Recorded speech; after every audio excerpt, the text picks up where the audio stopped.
channel where we're all about love, positivity, being a girl boss, and everything in that vicinity. In today's video, I'm going to be talking to you guys about how to find your ideal clients.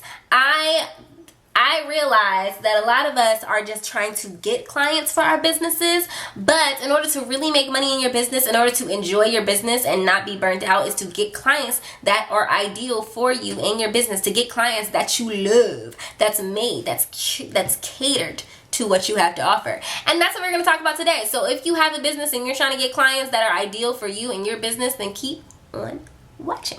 If you're new to the channel, then go ahead and subscribe and turn your notification bell so you don't miss any future girl boss videos. If you're not new to the channel, then welcome back. Thank you for being here. Thank you for loving me as much as I love you. And yeah, let's get into the video. First is identify what problem you solve. Ask yourself, in my business, what problem do I solve? Do I solve dry lips? Because I sell lip products. Do I solve dry scalp? Because I sell hair oils. Do I solve business problems? Like myself, I solve the problem of being engaged and targeting your audience and targeting the correct audience in social media. That's the problem I solve. Ask yourself, what problem do you solve and who has this problem? Next is to decide who your ideal client is that has this problem. There's probably a crap ton of people who have this problem and could have a use for your product, but your ideal client is a person who has a certain type of attitude. So ask yourself, where does your ideal client live? Where do they work? What kind of income do they have? What do they spend most of their time doing? All of these things are questions you should be asking yourself. I have the ideal client, the person in my mind. My ideal client has a name, and when you ask yourself your ideal client, give them a name, give them a face, or like an ideal face. Give them a certain type of attitude, personality that'll help you find your ideal client. Figure out what it is that you really want from a client. Tip number 3 is to identify what social media your client, the client that you chose, spends their most time on. One of the biggest mistakes that a lot of my clients make is that they choose certain social medias because that's what seems to be popular, but it's not the social media that their client, the demographic that they're trying to reach, spends the most time on. So some people, while you out here thinking that your client spends the most time on Instagram, in actuality, the reason why you're not getting enough leads of your ideal client is because your ideal client spends most of their time on Facebook or on Twitter or on something like LinkedIn. You want to be looking at where your target audience spends the most of their time and then focus on that. The next tip is to, once you figure out what social media that is, focus on that platform. Market for that platform. Figure out how to grow, how to reach more people on that platform. What you want to do is master that platform. If you don't want to master that platform, then outsource. That's what I do. I am a social media manager and consultant. I help people figure out how to promote on their certain social medias. I work with Instagram, Twitter, Facebook, and Pinterest, and I also run these platforms for people. So if that is something that you're interested in, then let me know. If I am not a good fit for you, I also have a list of other social media managers that also may be a good fit for you. And in the meantime, try to figure out, do your research, look it up, Google it, whatever. The internet has so much information at its fingertips. Look up how to reach as many people as you can on that audience organically first.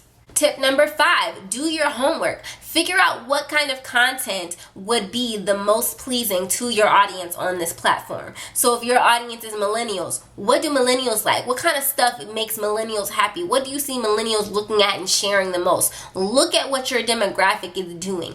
What content are they sharing? What content are they liking? What content are they commenting on? Pay attention to that and curate your content for that audience specifically.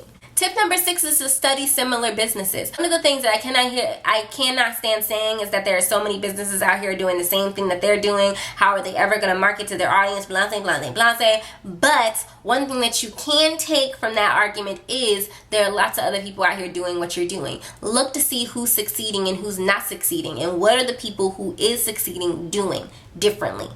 What are they doing that's setting them apart? And then you take that method and you utilize it in your business in a way that works for you. That's in your voice, of course. You don't want to copy somebody else, but you do want to copy everything that somebody else is doing, but you do want to copy the method that works. You do want to copy the right strategic plan that's helping them grow. So if that means that you need to get better call to actions, if you need to change the colors in your brand, if you need to change the colors of how you're posting, if you need to stop posting quotes and start posting more videos, or stop posting videos and start posting more quotes, look to see what those successful businesses and brands in your niche are doing that's getting them the most traction, the most audience retention, the most comments, the most likes, the most shares. Look at that. See what people are looking at. And when you do that, when you study similar businesses, you learn so much more about your business and what people who look at your business are looking for. So be sure to study similar businesses to yourself that are ahead of you.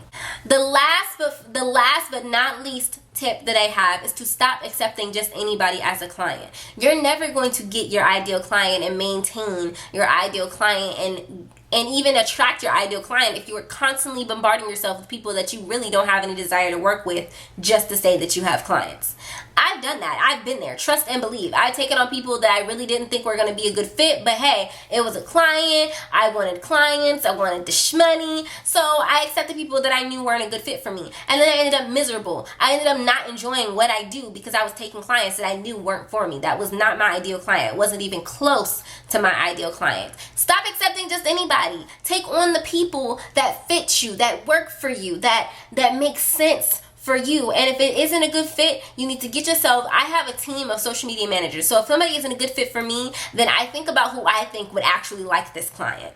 And I send them their way. I say, hey, I know this social media, I'm not a good fit for you, but I do know this social media manager who is just as capable, if not more capable than me. I always add that if not more capable to make them sound more delightful. And I'll be like, so if I can pass along their information to you and you can go look at them. That's why it's important to make relationships with people in similar niches to yourself, because you guys can help each other out. And it's important to make sure that you're not accepting just anybody as your client. You're not accepting just anyone. I mean, especially when you have a service-based product. Now, if you selling clothes, maybe it doesn't matter who you sell to. You just sell. But also keep in mind that if you're selling to people that are trash, that are not good, then you're going to get a lot of bad reviews because you're not focusing on your ideal client. When you have your ideal client in your mind, you need to focus on that client and stop worrying about everybody else. I don't accept clients that don't fit my ideals.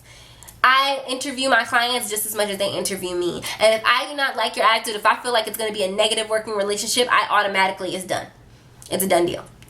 Sometimes I go outside my specific client, like the person I have in my head. I have other clients who aren't exactly that person. The majority of the people, though, are, because of the fact that I focus on curating content for that client and making relationships with people who fit in that category. So that's it for today's video. If you enjoyed this video, if this video helped you in your business and finding your ideal client, then let me know in the comment section down below.